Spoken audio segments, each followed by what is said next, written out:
السلام علیکم۔ مرزا غالب کی ایک اور مشہور و معروف غزل کی تشریح کے ساتھ حاضر ہیں۔ پہلا شعر ہے کہ پھر مجھے دیدہ تر یاد آیا، دل جگر تشنہ فریاد آیا۔ مرزا غالب کہتے ہیں کہ میرا دل اور جگر آج پھر فریاد آہو پکار کرنے کا خواہاں ہے۔ میرا دل آج پھر میرے محبوب کی یاد میں تڑپ رہا ہے، مگر دل اور جگر دونوں ہی نالہ کے اظہار سے معذور ہیں۔ میرے جذبات دکھ اور تکلیف دونوں میں میرے دیدہ تر ہی ہیں جو گریا کرتے ہیں، تو میری آہو فغاں کو زبان مل جاتی ہے۔ اسی طرز کا ایک اور شعر ناصر کاظمی بھی کہتے ہیں، دل دھڑکنے کا سبب یاد آیا، وہ تیری یاد تھی اب یاد آیا۔ دم لیا تھا نہ قیامت نے ہنوز، پھر تیرا وقت سفر یاد آیا۔ اپنے ساتھی کو رخصت کرنا کسی بھی نازک دل کے حامل شخص کے لیے سب سے تکلیف دہ لمحہ ہوتا ہے۔ اس لیے تقریباً تمام ہی اردو شاعری کے شعراء نے محبوب سے جدائی کے لمحوں کو قیامت ہی تصور کیا ہے۔ جس طرح سے مرزا غالب اپنے ایک شعر میں کہتے ہیں کہ جاتے ہوئے کہتے ہو قیامت کو ملیں گے، کیا خوب کہ قیامت کا ہے گویا کوئی دن اور۔ تو اسی قیامت کا ذکر کچھ غالب اپنے شعر میں کر رہے ہیں، کہہ رہے ہیں کہ ابھی تو مجھ پر ہونے والی اس قیامت نے ہی سانس نہ لیا تھا کہ مجھے پھر سے تمہارا مجھ سے بچھڑ جانا یاد آ گیا۔ یعنی زندگی مسلسل تمہارے فراق کے دکھ میں گزر رہی ہے، کسی پل تمہاری جدائی کا وہ دردناک منظر میری آنکھوں کے آگے سے نہیں ہٹتا۔ پھر کہتے ہیں کہ سادگی ہائے تمنا، یعنی پھر وہ نرنگے نظر یاد آیا۔ جس طرح سے علامہ اقبال کی ایک نظم کا مصرع ہے کہ میری سادگی دیکھ میں کیا چاہتا ہوں، تو اسی طرح سے غالب اپنی ایسی ہی سادگی کا ذکر اس شعر میں کر رہے ہیں۔ کہہ رہے ہیں کہ میں ایسا سادہ لوح ہوں کہ میں جانتا بھی ہوں کہ میرا محبوب محض ایک دھوکہ ہے، اور اس کا دھوکہ دینا میں اپنی نظروں سے اپنی آنکھوں سے مشاہدہ بھی کر چکا ہوں، مگر پھر بھی اپنے دل کی تمام آرزوؤں کو اسی سے منسوب کیے ہوئے ہوں۔ عذر و ماندگی ہے حسرت دل، نالہ کرتا تھا جگر یاد آیا۔ غالب اپنے دل کی تمنا اور حسرت کو اپنے جگر کی کمزوری کا عذر پیش کر رہے ہیں کہ اے میرے دل کی حسرت، میرا جگر اب مزید آہو بکا کرنے کی سکت نہیں رکھتا، اب یہ مزید نالہ فریاد کرنے سے قاصر ہے، تو تم میرا یہ عذر قبول کرو۔ زندگی یوں بھی گزر ہی جاتی، کیوں تیرا راہ گزر یاد آیا۔ غالب کہتے ہیں کہ میری زندگی جیسے تیسے کٹ ہی جانی تھی، مگر یہ کیا کہ مجھے تمہاری راہ گزر کا خیال آ گیا۔ مجھے یاد آنے لگا کہ کیسے تم اور میں اس راہ گزر پر کتنا طویل وقت گزار دیا کرتے تھے۔ میری ان دنوں کی جو یادیں ہیں وہ تمہارے گھر کے جاتے راستے سے بھی منسوب ہیں، تو اب میری زندگی کے گزرنے والے جو دن ہیں وہ مزید دشوار ہوتے جا رہے ہیں۔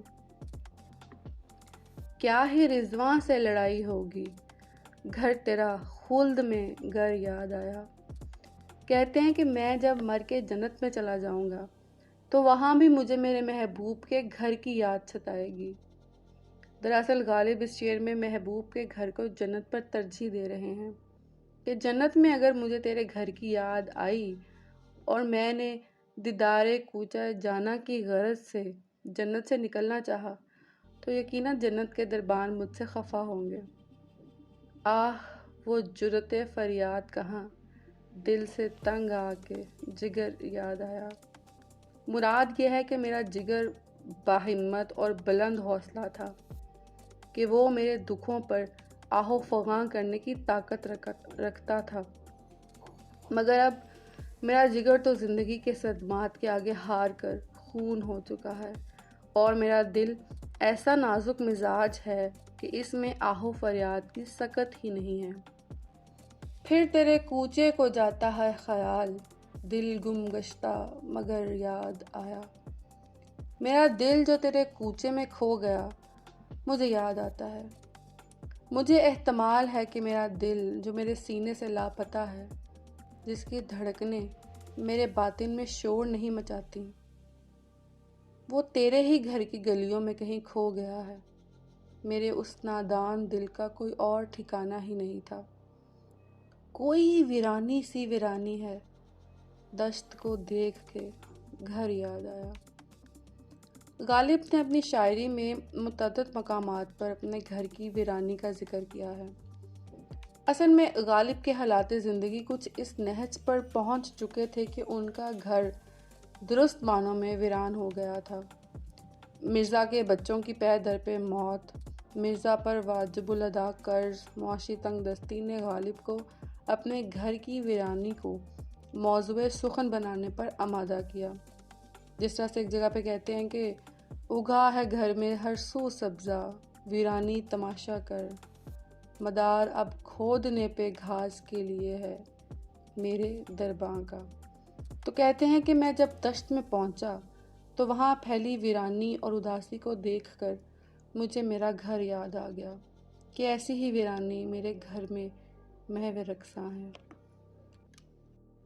اگلا شعر ہے کہ میں نے مجنوں پہ لڑکپن میں اسد سنگ اٹھایا تھا کہ سر یاد آیا۔ کہتے ہیں کہ میں نے نادانی کے دنوں میں، یعنی جب میں جوان تھا یا میں کم عمر تھا، میں اپنے ہم عمروں کی دیکھا دیکھی ایک مجنون کو جو ہماری گلی سے گزر رہا تھا، اس کو پتھر مارنے کے لیے میں نے بھی پتھر اٹھایا، تو مجھے اپنے بارے میں خوف محسوس ہوا کہ یہ وقت مجھ پر بھی آ سکتا ہے کہ میں بھی دیوانہ ہو جاؤں اور لوگ مجھ پر پتھر برسائیں۔ تو اس خوف سے میں نے اپنا ہاتھ روک لیا۔